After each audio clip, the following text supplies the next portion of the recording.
Hello, everyone. Yet once again, it's another day of fresh grace and mercy. This is the Guilt, Grace, Gratitude podcast, sponsored by Logos Bible Software, where we bridge the gap to Reformed Christian theology for your listening pleasure. And today we're doing a book club episode. We're going to be talking about two books, both by Jacob Cerone, and one of them is published by Erdman's, and the other one is published by Lexham Press. So you guys know both those publishers very well. If you've listened to our show at any length of a time, we've gotten a lot of publications and a lot of episodes from them. So we're very grateful for Erdman's and Lexham. The Erdman's book we're going to be talking about is Daily Scriptures, and it is 365 readings in Hebrew, Greek, and Latin. And the Lexham book we're going to be talking about from Jacob is Commentary on the New Testament from the Talmud and Midrash. So if you go to our show notes, you'll have links to both Lexham and Erdman's. You can click those. It'll take you right to both these books. So check these out for yourselves, purchase them if you can, get them for friends and family. And also some other links on our show notes. You'll find links to find the closest Reformed church denominations near you. We always say that that's the most important thing our show can do, is push and guide you guys towards a church to worship God in person the way we are prescribed to do so. And other than that, there's information how to contact us. If you have questions and comments and hopefully no concerns about our show, you can email us at guiltgracepod@gmail.com. You can contact us on Twitter and Instagram, both the same handle at guiltgracepod. You can also find us on YouTube. So this conversation, as you're hearing it right now, you can actually see the video of the conversation. So you can see what the three of us look like, the three rooms that we're talking in, and it's about that. It's not too much more exciting than that. But other than that, there's information how to contact Peter directly. He is planting a church as we speak in Santa Ana, California. There's also information about being a bridge builder. So if you go on our show notes and you click the Patreon link, you can see the different levels of choosing to give to our show, different financial amounts. We're grateful for anything. And even if you guys can't donate to us, we're still grateful that you listen, and word of mouth and your attention through listening to our show. So I think I've covered everything at this point. So I'll let Peter further introduce Jacob Cerone.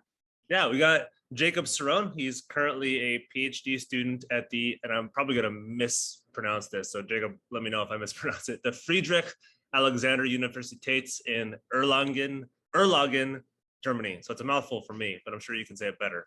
But he's got interests in Greek, Hebrew, Latin, German, so it makes sense that he's done these things. He's got a bunch of other things out there, but it's a pleasure to have you on our show. Thanks for having me. It's a pleasure to be here. Yeah. Is it Erlangen or Erlangen? How do you say that? Erlangen. Nuremberg. So Americans would just say Nuremberg or Nuremberg, and Erlangen. So how is Erlangen, Nuremberg. Is there one wrong way to say it? Okay, cool. Yeah, maybe. Yeah. So how's it going? Because you're in Germany. Is that right? I am. I'm in Germany. We live in a little bit of a suburb, I guess you would say, in front of Erlangen. Erlangen is a university town. It's got a world-class hospital, research facility. Yeah, we're loving it here. Got a family, wife, 2 kids, and a dog. At some point, you might actually see the dog pop out from the sofa bed over there. Mine's walking around behind the couch in front of me. Hopefully he doesn't get too restless and want to go out. But yeah, we're here. We're loving it. I'm doing a PhD or doctorate in New Testament. My specific focus is First Clement, and yeah. Nice. Been a lot of fun. Taking a while, but yeah, we were talking pre-show about some of this stuff, and I'm sure we'll kind of dip into those things as we go along here. But yeah, maybe tell us a little bit about yourself, your background, and what your current interests, all that stuff, and we'll see how those intersect with these two things as well. Sure. So I guess we could start maybe in high school or so. And around high school, I was raised Christian, wasn't really having it for the first couple of years of high school. I guess you'd say I had my come to Jesus moment when I was sophomore, junior, thereabouts, and did a complete turnabout. I went from wanting to possibly go into IT to feeling called to the ministry, or at least to study at Moody Bible Institute, where I did my bachelor's. At the time, I wanted to do pastoral studies, or maybe even go into the youth ministry. As I was there, though, I started to fall in love with the languages. I took several courses in Greek. I think I probably took about 2.5 years, and a semester or two of Hebrew, and decided after that, I think I don't want to stop this education thing. Maybe not youth ministry, maybe the pastorate proper, so to speak. Not to say at all that youth ministers aren't pastors. But I wanted more of an education. Perhaps still youth ministry was for me, but I wanted to be able to know God's word better, and to have answers for anybody that might have questions, to the extent that we can have those answers. And went for a Master's of Divinity at Southeastern Baptist Theological Seminary. At the time, I was thoroughly into the New Testament. You couldn't persuade me to study the Old Testament. You couldn't persuade me to go into a different field. New Testament was where I was at. And I think that was primarily because I was really interested in Greek.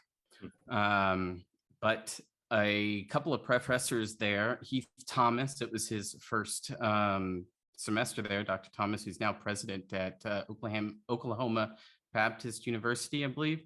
Yep. Was teaching a introduction to Old Testament theology course, and it just blew my world, blew my mind, opened up the Old Testament for me. I started taking electives in Old Testament and more Hebrew courses. Dr. McKinsey, Tracy McKinsey, was a huge influence on me. Continued taking courses in Greek with David Allen Black, who later became my supervisor for THM that I continued at Southeastern. So in the middle of this study, I had one professor who told me, if you really want to continue studies and do perhaps a doctorate, Germany would probably be the place for you. I think Dr. Kellum told me that. And at the time, I was still engaged to my now wife, and she said, no. Never doing it. Not at all in this world. I've never. What now? Always the voice of reason is the wife. Yeah, it was a voice of reason, and honestly, I didn't know what I was getting into at the time. It was just a suggestion. I brought it to her, and she's like, "No, I've never lived anywhere other than North Carolina. I'm not going to another country." We're not even married. So I think it was the final semester of my studies for my Master's of Divinity. She came to me without even having a conversation with me later, or a further conversation, and said, the whole doctoral studies in Germany, I'm open to it if you want to. I was like, oh, okay. That's a real God thing in a lot of ways. She's changed immensely since the time when we first started having those conversations in a lot of different ways. And it had nothing to do with me. It had nothing to do with necessarily my desires. I think she knew that I wanted to continue studying. So at that point, I said, well, what do I need to do to continue studies in Germany? And at the time, I thought doing a THM would be a good decision, so that I could write a massive paper, show that I am capable of doing a PhD and not have to go through a second master's when I get to Germany. Yeah. And I couldn't decide, though, between Old Testament or New Testament. I had fallen in love with the Old Testament. I'd been teaching it in Sunday school classes, numerous courses on or classes on Genesis through Exodus. Maybe even I don't remember how far we got into the Pentateuch, but we went as far as I could at the time. So the Septuagint seemed like a natural choice. It was a decision by indecision, because I was able to do Greek and I was able to do Hebrew just like I wanted to. Yeah. Yeah, so I did a master's of theology, looking at the Hebrew text of Jonah and comparing it to the Greek text of Jonah to look how the discourse was affected in translation. Translation is interpretation, and you see translators are constantly making interpretive decisions when they go through and read and bring it into another language. And I wanted to investigate how a small text like Jonah was affected by translation. Did that with Black, and then found my way into First Clement because, again, I wanted to do New Testament, but also not be in the New Testament. I found that a common thread in my interests that has run through a lot of my work is reception history in some sort of way, or the reception rather of biblical texts. And you get that in, for instance, the Septuagint. You get that in the New Testament receiving Old Testament texts. You get that in First Clement, where over a quarter of the epistle is citations or allusions to the Old Testament scriptures and citations from the Septuagint. And you get reception in this work that I've helped translate, the commentary on the New Testament from the Talmud and the Midrash. Yeah. That's good. Yeah, that was the most, I love that. That was the most thorough introduction we've ever gotten on the show. So thank you. Thank you for thoroughly introducing yourself. Usually they're like, I've lived here, I went here, then I'm now here. And then that's all we get. So thank you for the whole day preparing for the podcast. I was dreading this question because I hate talking about myself. And the great thing in Germany is I can just answer quickly in German. I can answer fully, but I can use my inability to speak German as an excuse to not go into the deep history of why I'm here in Germany. Yeah, for sure. Cool. Next, and you already kind of tipped this one off a little bit, but we'll talk about these two. We'll talk more particularly about daily scriptures in this. We're also going to touch on the other one, New Testament, the commentary on the New Testament. But what led to writing? What led to editing both of these works? I know one of them you had a co-author, another one that's kind of an amalgamation of a few different things. But what led to both of these? What were your interests in both of them? How did you hear about them? All those questions. Do you want me to start with one specific one? You can start. Yeah, why don't you start with the New Testament, the commentary on the New Testament, and we'll go to the daily scriptures after that. Sure. So while I was in Germany for the first couple of years, I was trying to really learn the language as best as I could. And having worked for Logos for a little bit before moving to Germany, they knew I was going to Germany. They knew they had this project lined up and wanted translators for it. But I wasn't ready. They'd approached me and said, you want to participate in this project? And I said, nope, I don't want to. I'm not ready to take on an 850-page translation. No, thank you.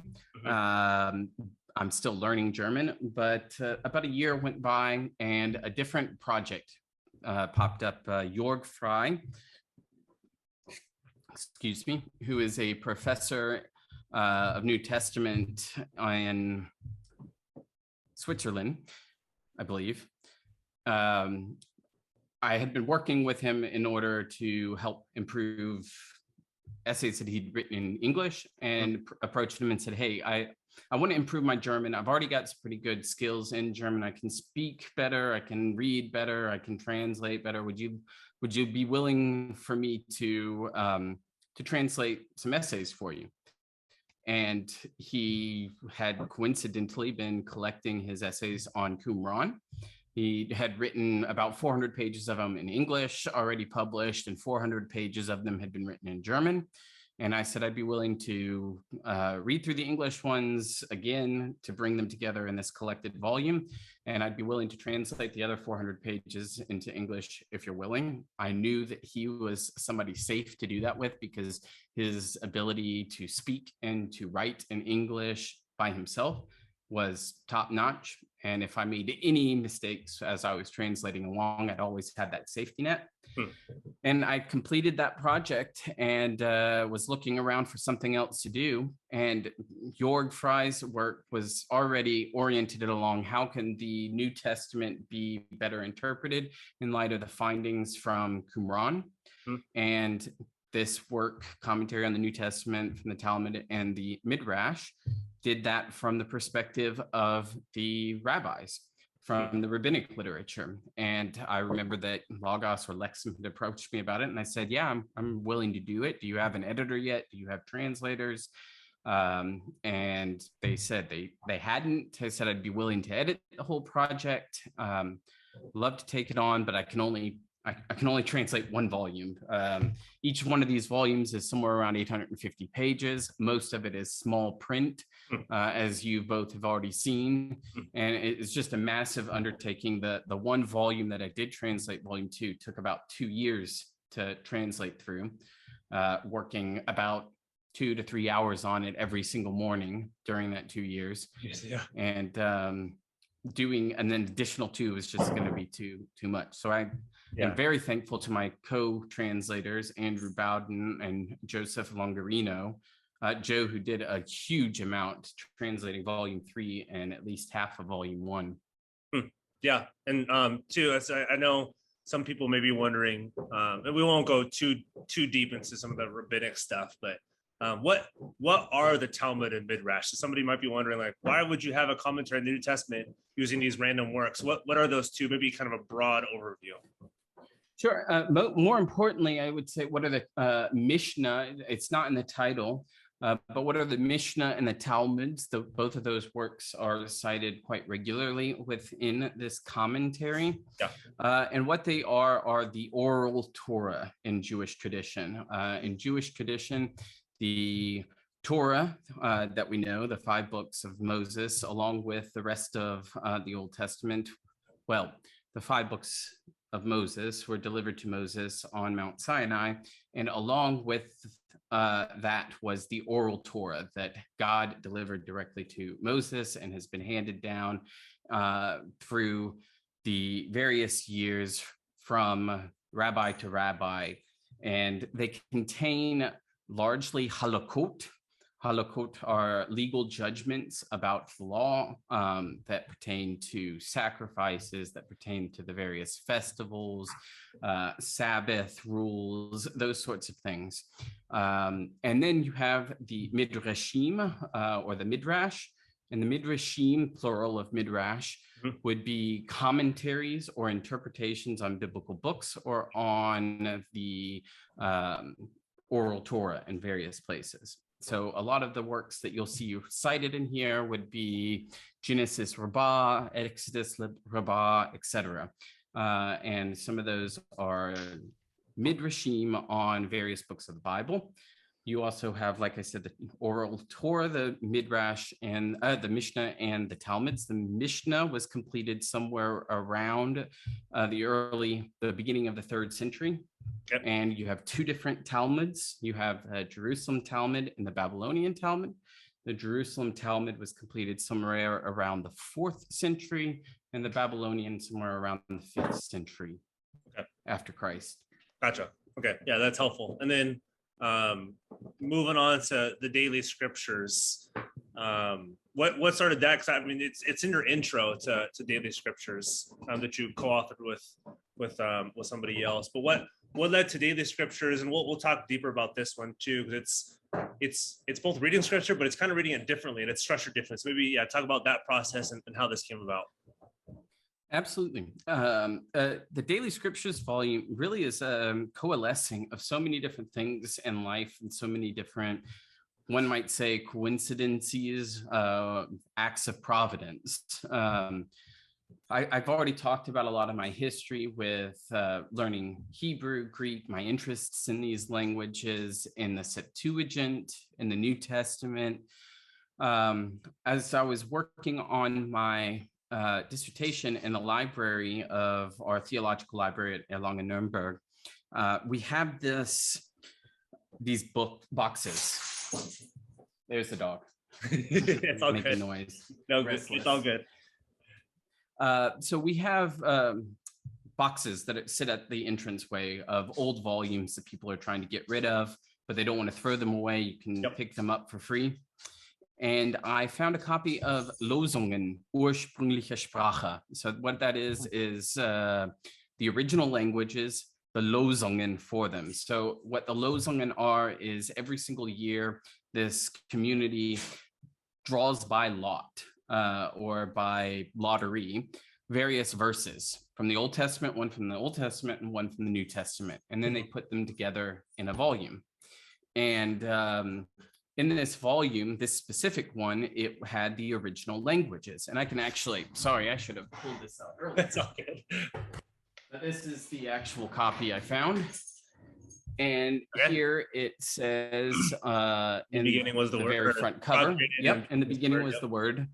And then in Greek it says, in Greek it says in the beginning was the word. And in Hebrew it says, the Lord God created, in the beginning God created. Sorry, nerves have me. And I see this and I see Genesis, the beginning of Genesis 1:1 and the beginning of John 1 printed on the cover.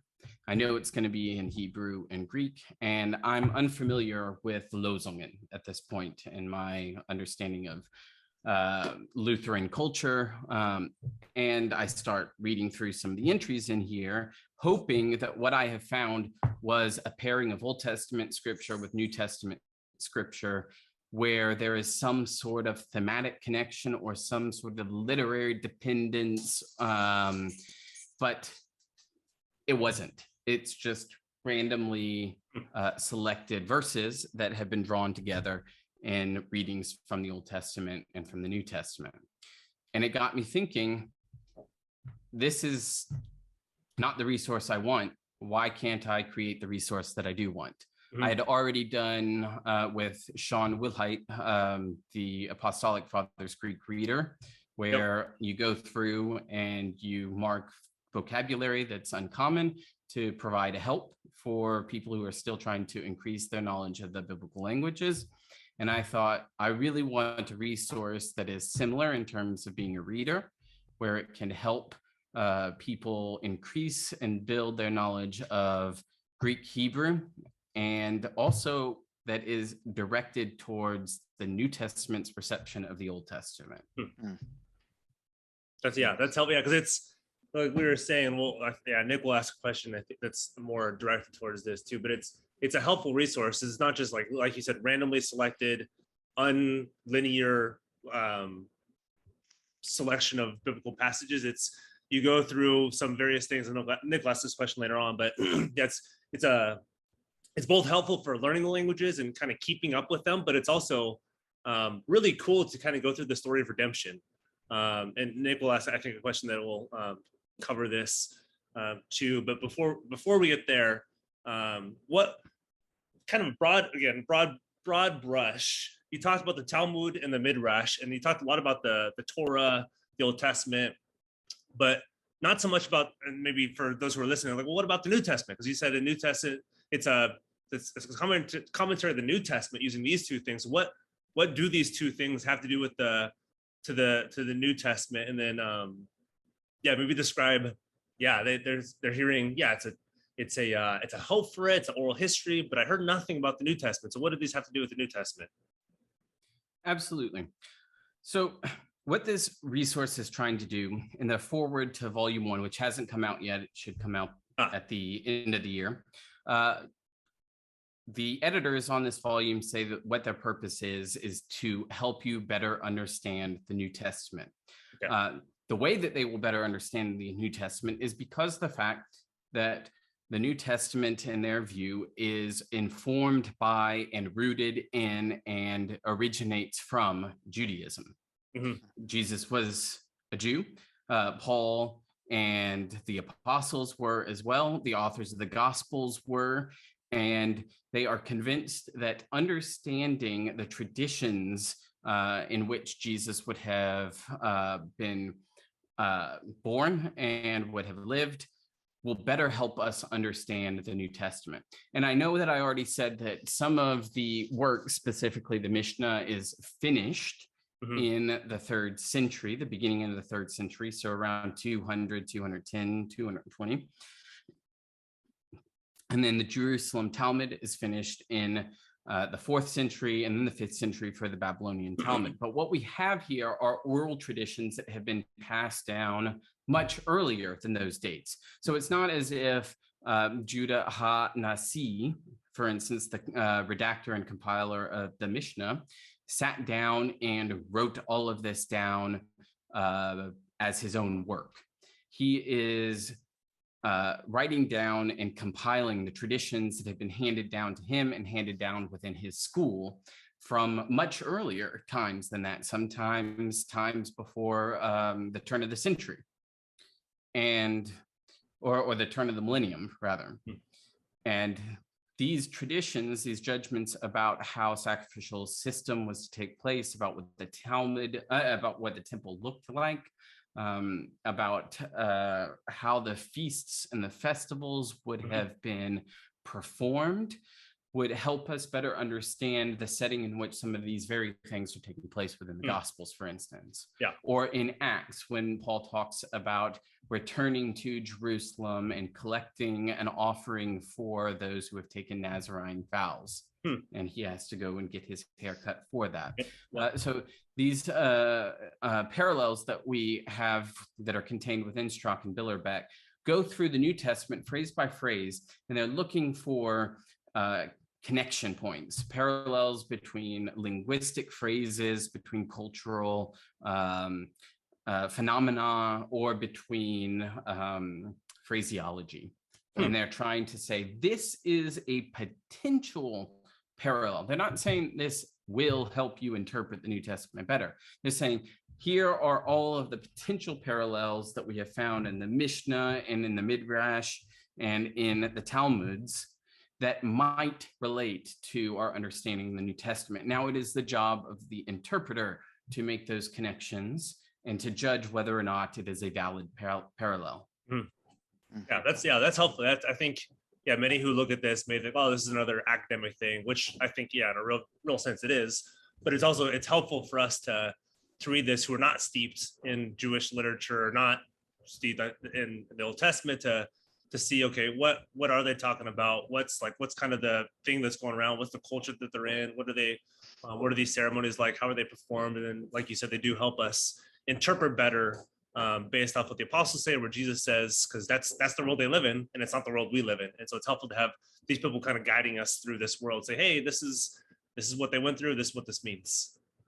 Exactly. And one of the things you said, this is the world they lived in, and the world, not the world that we lived in.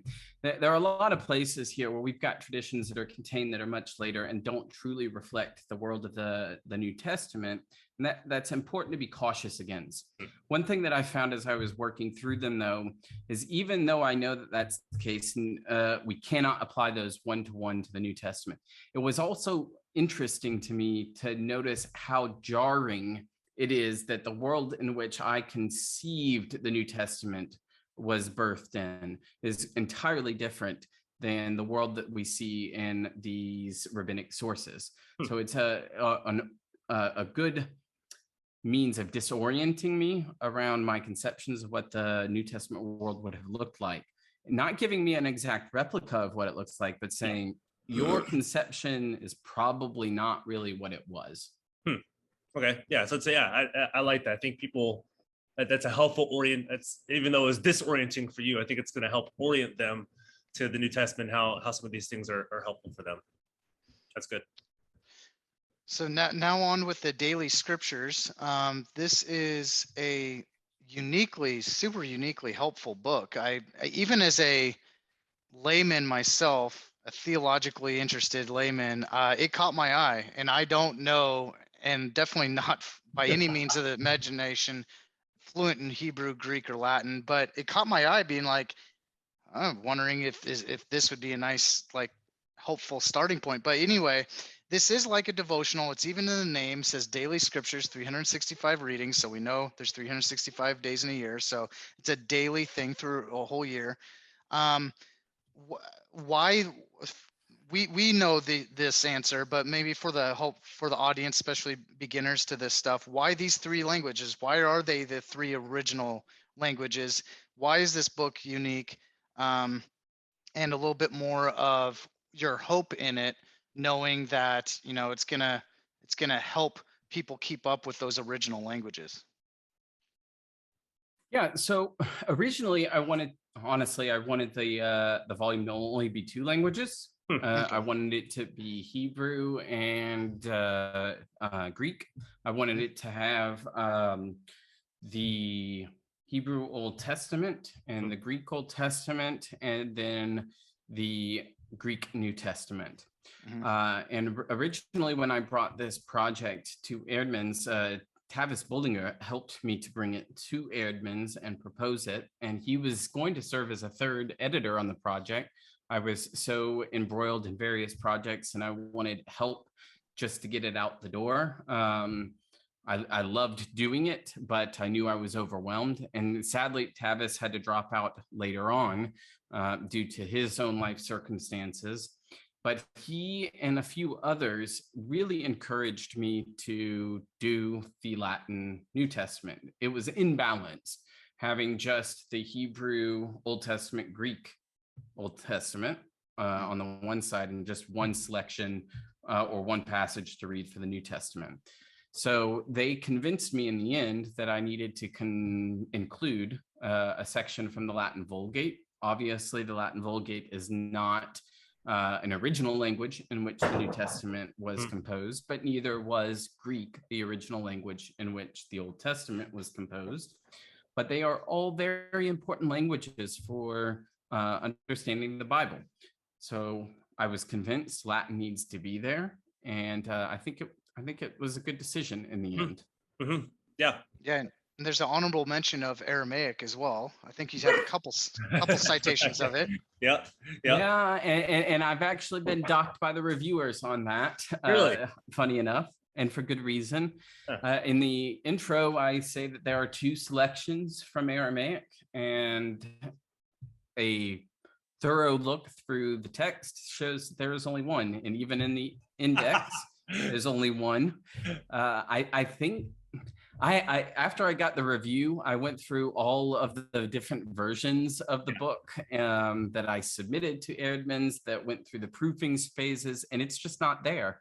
But I could have sworn, I would have sworn on my life when I submitted it that I had two passages from Daniel in there, but there's only one Aramaic passage. Gotcha. Okay.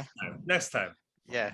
Yep. So peeling the onion back just a little bit, because I think this is helpful to understand the basis foundationally why these languages, going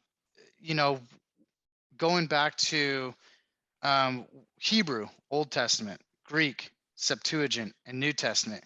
Could you educate, especially people that are beginners to this stuff, why this is foundational? What was going on in the world at the time? Why is the Old Testament in Hebrew? Why did the Old Testament need to have the Septuagint, and why is the New Testament in Greek? Maybe too, like I add a little question on that. Like, why study these languages? Why not just read it in English? If you're like a pastor, teacher, whatever, why can't you just read your English Bible? You guys putting me on the spot here. These are questions that you can answer for an entire other podcast episode. Yeah.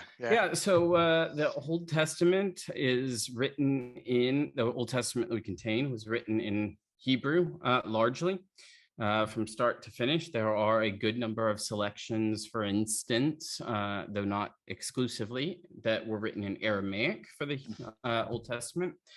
And through the course of the destruction of the temple, the exile of the Jews from Jerusalem, from Israel, we have a dispersion throughout the nations coming back as well.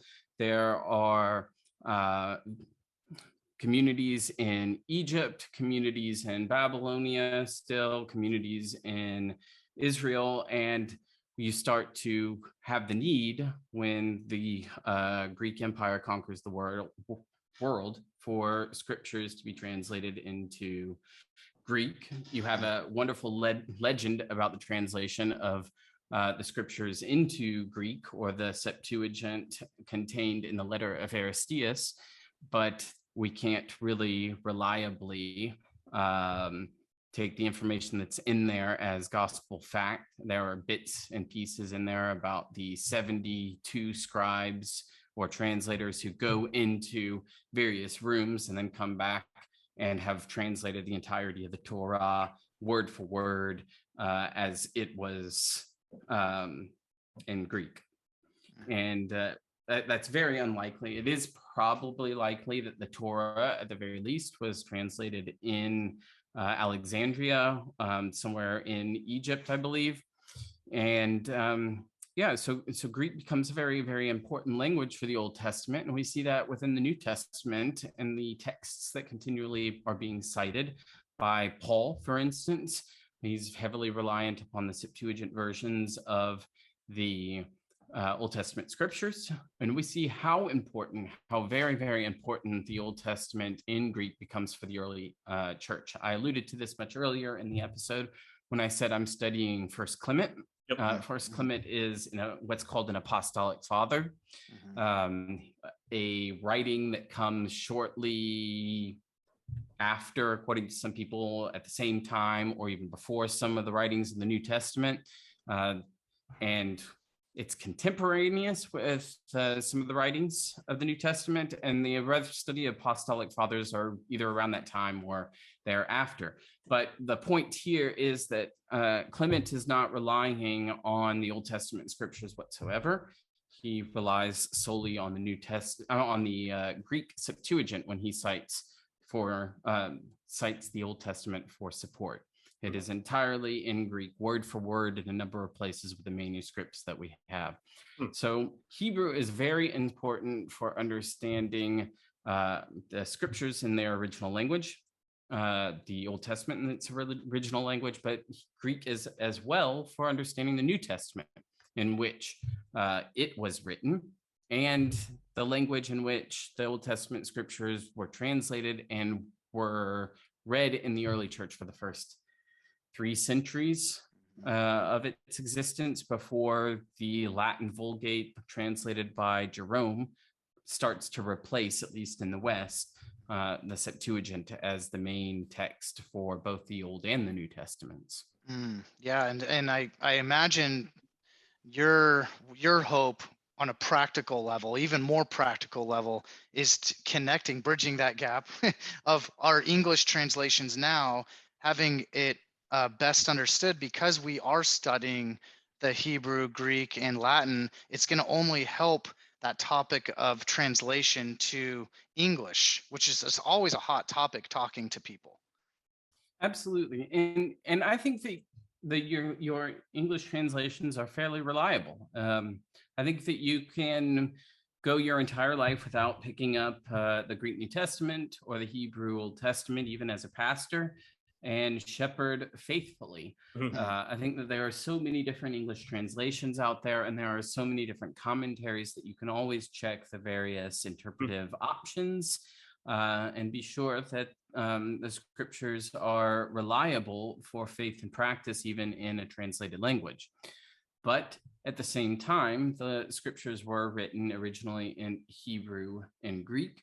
Having a command and an understanding of these languages and being able to interact with them gives you the tools to assess those things for yourself, to assess the commentaries. And by no means are we ever to do that on our own. We do that often and responsibly with the viewpoints and the opinions of others who have studied these texts just as much. But there are some of us who love the languages and want to continue to dig into them. The original languages expose lots of things that translations aren't capable of reflecting consistently all the time. I talked about Jonah earlier, and there are so many different word plays that happen in this little book that can't always be communicated. The word for evil or bad in Jonah, ra'ah, gets used of Jonah's actions, gets used of Nineveh's actions. It's used of even God's act of wanting to or planning to execute this disaster upon Nineveh. And you get to see these word plays. You get to see the word plays with going down. Jonah goes down, he goes down into the ship. He goes even further down into a deep, deep sleep. And we would expect that he would, for instance, be receiving a vision from God, but instead he's not. He's distanced from him, and the sailors, who are pagans, know what to do, or at least know that something is wrong. Somebody has done something wrong, and we need to figure out who it is. And those things don't get communicated all of the time in an English translation, and being able to see them and to see the beauty of scripture in the original languages is wonderful. And the same thing can be said about the New Testament. We see in New Testament letters the way that conjunctions structure a specific argumentative point, and they don't always come across clearly. We don't like long-winded sentences in English and break them up with periods, but we don't realize that really this is one huge subordinated argumentative point underneath the broad main topic that Paul is talking about. Yeah. And the original languages help us with that. Yeah, definitely. I could see that. And as someone like me who doesn't know Hebrew, Greek, and Latin, I wouldn't be able to really read it or make sense of it independently. But how I can immediately pick this up and use it is that you could go, like, for example, January 1st, you take an Old Testament Genesis 1:1, and then you take New Testament John 1:1. They go together, and I can immediately pull to my Bible and read Genesis 1:1 and read John 1:1. But you also have in Hebrew, Greek, and Latin how they are read here. So even though I don't recognize that, after time, even after 365 days of doing this, I'm going to start recognizing similar characters. I might be on a very beginner level, self-taught by your guidance, how to read these languages, but also on top of that, most importantly, it's a guide on matching verses together from the Old and New Testament. If nothing else, you're telling me Genesis 1:1 and John 1:1 on January 1st go together.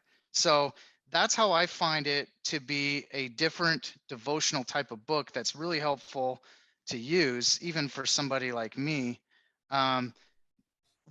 Based on that kind of explanation, are there other prerequisites or other kind of methods of different types of people that would use this that you're hoping for? Well, I think that there's certainly that possibility. And I toyed with the possibility of providing an English translation at the back of the volume for each and every one of the verses, so that even if you didn't, for instance, want to use this resource for improving your language skills or reading it in the original languages, that you would have that translation there and still benefit from the volume. I considered putting it there as well for days that the verses are particularly difficult. And there are some real doozies that I've chosen in there. I recognize that. Yeah, I'm happy you're in. And so I've noticed some of them for sure. Oh yeah, there are some that even at times make me want to throw the book against the wall. But even in those times, it gives us a true perspective of how difficult certain books or certain passages are to translate and to read in the original languages. We often have this idea that because we've read Jonah or because we've read John, Gospel of John, any of the Gospels really, perhaps with the exception of Luke, have the epistolary literature of John, 1 John, 2 John, and 3 John, that we know Greek, we can do it. But those are really easy Greek. Yeah, it's very easy Greek, all those books. Exactly. So I did include some of those in there just to say, hey, there's further to go. Throw you a bone. But not just that. There were times where I needed the passages to fill out specific categories.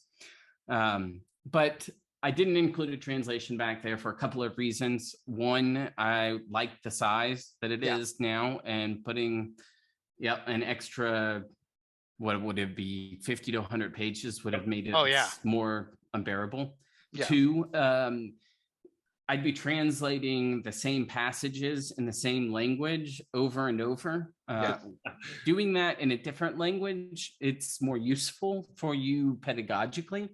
But to have Genesis 1:1 in English twice with just the smallest of differences because of the Septuagint changes, and then John 1:1 twice from the Vulgate and from the New Testament, it didn't seem like it was worth it. And the third reason was everybody has a cell phone for the most part, and you can always look up on Bible Gateway, how is this particular passage translated into English? And that makes it a nice compact manual volume. No, you did it the right way, because Plus you force us who know or are working to continue our knowledge to not rely on a translation where we're like, we have to struggle with the original without like kind of quote unquote having the answer behind in the back of the book, where it's like, I have to struggle if I want to know what this means. Yeah, and I mean, I think the published copy is totally fine. I think it's not too much to ask of people to pull out their own Bible and look up those verses. I mean, I think it's beautifully put. Like, it would be almost too much if you added the English translation. I love the structure. I think it's a really well done. It's beautifully made. And I thought there was a good mixture between hard Hebrew and Greek. I guess for me, hard Hebrew and Greek. And easy Hebrew and Greek. Were like, I feel good some days, and other days like, did I even study for 3 years? Some of this stuff, do I even know what I'm reading? Like, was my education worth it? Well, here's an example for today, June 27th, Isaiah 53:3. So Isaiah 53 verse 3, and then you have it in Hebrew, then you have it in Greek, then you have Hebrews New Testament, Hebrews 4 verse 15. So Hebrews chapter 4 verse 15, you have it in Greek and then in Latin. And I just have my English translation Bible next to me, or my phone that has the Bible on it, and I just read it, and then, or you can go Logos Bible Software. That's right. Right. Shout out to them, right? So that's how you use the book. That's how I'm going to use the book. I actually like it because for the first time ever, as somebody that doesn't know these languages, it's a very practical, clean way of me looking at this stuff. The closest thing I've had previously to Greek is I was in a fraternity and I know the Greek alphabet and, stuff like that. And I mean, but so this is going to be really, really super helpful. So I just want to make sure you knew that it was published the right way. So. Yeah. Maybe to dive in maybe quickly before we end this, because you alluded to this kind of the structure behind it, where it's not just like randomly placed verses to just kind of get your languages better, but also it has the structure, and it has there's a form and a way that you've moved, like you move from January 1st to December 31st. Maybe if you can talk about what you chose and why you chose it. Oh yeah. Yeah, so this has a bit of a history behind it as well, and I talked a little bit about Tavis, and he was in initial conversations with myself and Matt Fisher, who is the co-editor on this volume, and we toyed with a lot of different ideas. I said that this was in some ways a confluence of a lot of things with this volume and its conception. I've been attending a Lutheran church here in our little community. Parish churches are still a thing, and we wanted the kids to get to know the community better. So we selected that instead of going to, for instance, a church that was 30 miles away, more evangelical in its perspective, but completely removed from our environment. So liturgy is very big there. We have New Testament and Old Testament readings. It made me reminded me, for instance, of the oh my goodness. What are the daily lectionary you have? Yeah, thank you. I had the term in my mind before we met. I use the Book of Common Prayer for our church, so it's the lectionary like in my mind all the time. Right. So the lectionary came to mind, and lectionaries have 3 different volumes for the various years, correct? And I wanted really 3 different volumes, this to be the outworking of that. And we had played with the idea of maybe doing Jesus in the Torah, Jesus in the writings, Jesus in the prophets, or we played with doing doing it as a Trinity. So the Holy Spirit in the Old Testament, the Son in the Old Testament, and the Father in the Old Testament, with New Testament and Old Testament readings paired. But there are a lot of different things that argued against that. Doing a Trinitarian reading might produce difficulties coming up with 365 readings for the Spirit for 1 year, for instance. And there's the marketability of 3 different volumes like this. And eventually we came down on the idea of salvation history. Yep. Redemptive historical sort of arc. And I think I might have figured that out as I continued with Matt going through, this passage goes here, this passage goes with this passage, we can pair these together. And I just kept on looking at what we had come up with. We had this huge Excel spreadsheet where the passage from the Old Testament was paired with one from the New Testament, and then we would have a description of those passages, like what's contained in here. And I'd keep on seeing, here we've got creation, we've got the fall, we've got sin, revelation, primeval history, all of these sorts of things going through the redemptive historical arc. And I was like, that's it. That's what we're going to do.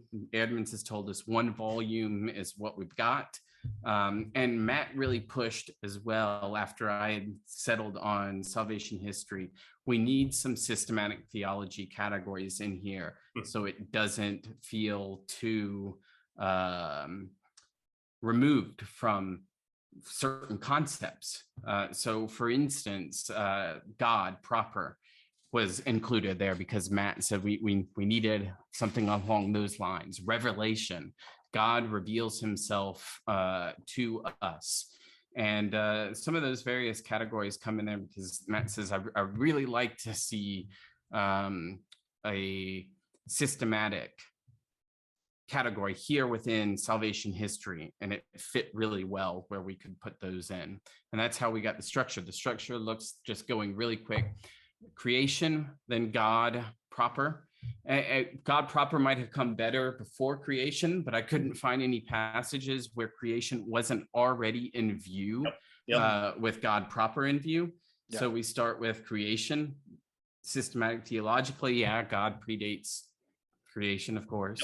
So it might seem out of place, but that's why it's there. And then you have the fall, sin, revelation, primeval history, the patriarchs, so Abraham, Isaac, and Jacob, the Exodus, wilderness wanderings, Mosaic covenant, conquest, judges, monarchies, etc., all the way through up to God as king, reigning over his creation after the new heavens and the new earth have been recreated. It's chronologically in order based on how it's in the Bible. And it's you've chosen these verses that have some thematic link to each other. So when you're reading the Greek Hebrew or the Greek Old Testament, the Vulgate, you're not just reading the language itself, though being very helpful, but you're tracing an arc of redemptive history. So you're doing both things at once, which I think is rather unique for some of these devotional studies. So I think it'll be really helpful for a lot of pastors, theologians, or just interested lay people who I think it's a good gift for your pastor, a good gift for somebody you know who's interested in this stuff. Or like Nick said, you can follow this arc and read the English version of it too. So I think this will be a really helpful guide for us. It's been a helpful guide. I mean, I have used it every single day since I got it early last December, something like that. So I've used it every single day. There's been a few days that I missed it, but I caught back up. But so I'm saying this is somebody who's been using it myself, and so it's helping me keep a lot of this stuff. And really the only time I've been systematically in the Septuagint, where like I don't normally go to the Septuagint for my readings, sometimes for sermon prep, but it's helpful to stay in that, some of these things. Yeah. Yeah, that's a huge encouragement to hear. Honestly, I'd like to get back into it myself next year. I did this project with Matt, and we got a bit of a deadline that I wanted to hit. Yep. I could have pushed it out another year. I mentioned that in the preface, I think, and I said I want to get this out there. I'm love to see it change people's lives. I'd love to see it serve as a means to maintain languages, but also provide pastors with jumping off points. Like we talk about in homiletics that springboarding texts is a bad way to do preaching, right? Yep. But you can use passages as springboards as well to do good exegetical work that results in a sermon. And I think that we could do that with a lot of these passages here where it is ordered as it is. We see as well that the New Testament has used the Old Testament in a specific way, or has thematically drawn on it, even though it may not be a literal citation or even a clear allusion, and use that as a springboard of saying, how exactly have New Testament authors received the history of the Old Testament and developed it within the framework of Christ, and use that as a means of preaching sermons. Yep. So I wanted to do that, and now it's out, and I really want to use it devotionally myself, and I haven't had that chance yet. Yeah. You're going to enjoy your work. Yeah, take it from somebody who is already enjoying your work, and like Nick said, somebody who may not know it can also enjoy it. So and a broad base.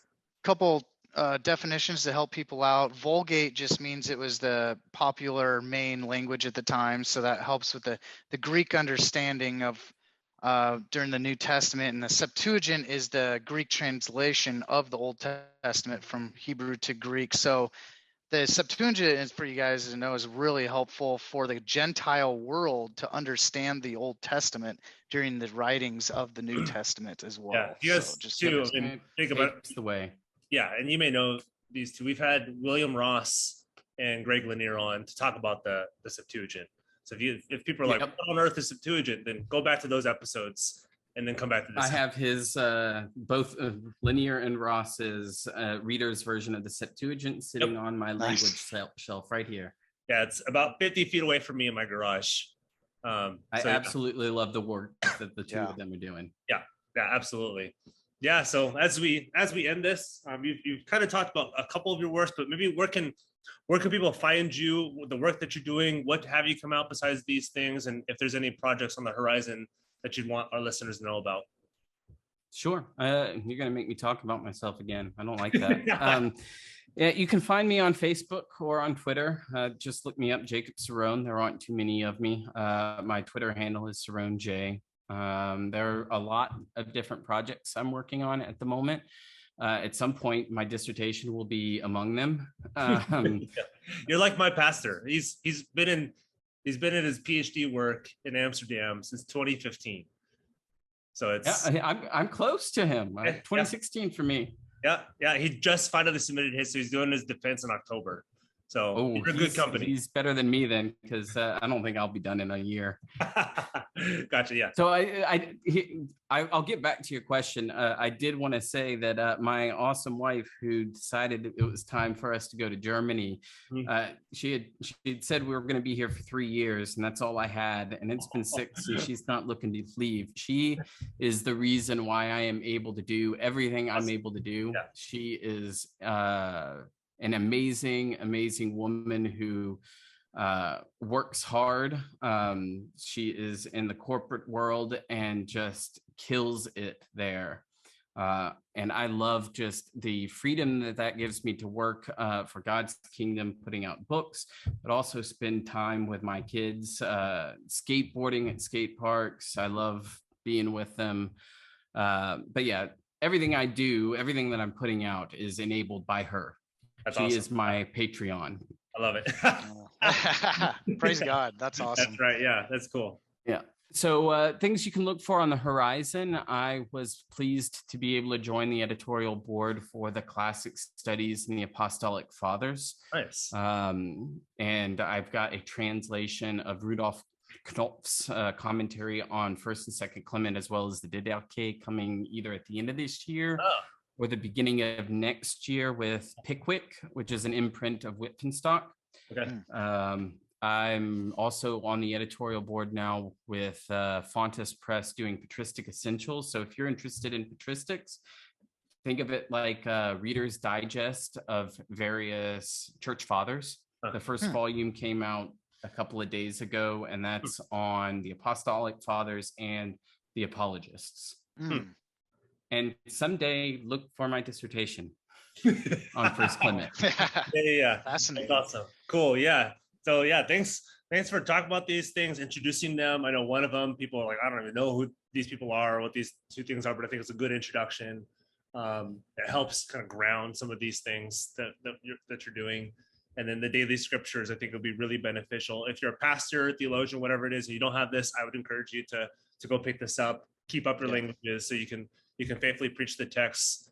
Not saying if you don't faithfully preach, but it is like you said, it's easier to make some of these connections and see what the author is doing if you can read the original language, how it was inspired. And then if you're a lay person, just like Nick, you can kind of follow along the arc, but you can also gift it to your pastor, gift it to somebody you know who would benefit from some of this stuff. So yeah, thanks for coming on. Thanks for editing these things, translating, doing the hard work so we can benefit from that, so the church can benefit from this. So yeah, thanks for coming on, and I'm sure we'll have you on again in the future. My goal. Thank you. Yeah, and my goal next time we talk is I can have something that I pulled out of your book that I can I know some Hebrew, Greek, and Latin to.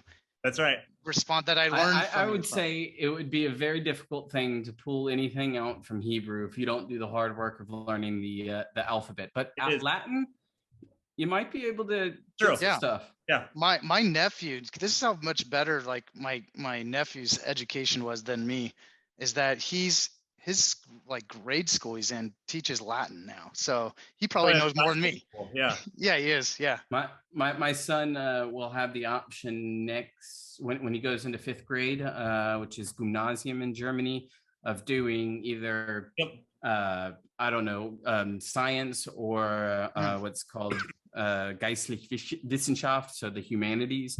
And if he chooses the humanities route, he'll already have German and English fluently, which he's got now. But then he might pick up Latin and Greek and maybe even another modern language, were he to go that route. Yeah, cool. They're serious here. Slightly nudging him, like, hey man, you might want to do this. I'm keeping my hands off. Gotcha. Cool. Yeah. Well, thanks for coming on, and yeah, we'll talk to you later. Sounds good. Bye.